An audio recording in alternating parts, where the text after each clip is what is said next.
how you're going to release the constraints on inputs. So I know we're going to be successful in putting this under control, but I think we're going to have to remember we don't want to import cases in.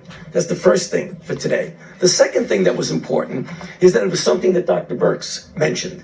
And that is when you look at the inflection of the curves, we now have multiple different countries that have gone through various phases of their individual outbreaks. And you could learn something from them about where you are in your own outbreak. For example, when China went up, what happened is they just didn't turn around. They went from going to, I'll just take an arbitrary number, 500 new cases a day. The next day it was 1,000 cases, then 1,500, and then 2,000.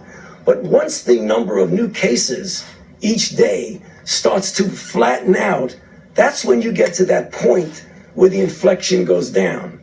So what things we want to look for, the things that Dr. Birx had mentioned, that doesn't mean you declare victory when it does that, but you know you're at least on the way to where you want to go. And I think that's really very important. The third and final thing that I think gets back to the question that many of you in the audience have asked of us is about, would this possibly become a seasonal cyclic thing? And I've always indicated to you that I think it very well might. And the reason I say that is that what we're starting to see now in the Southern Hemisphere, in Southern Africa, and in the Southern Hemisphere countries is that we're having cases that are appearing as they go into their winter season.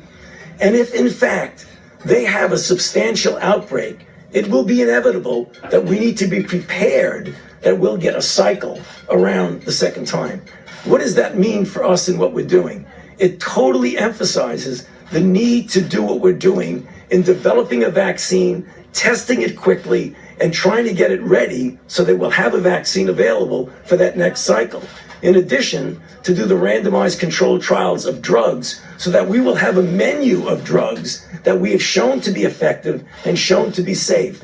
Because I know we'll be successful in putting this down now, but we really need to be prepared for another cycle. And what we're doing, I believe, will prepare us well.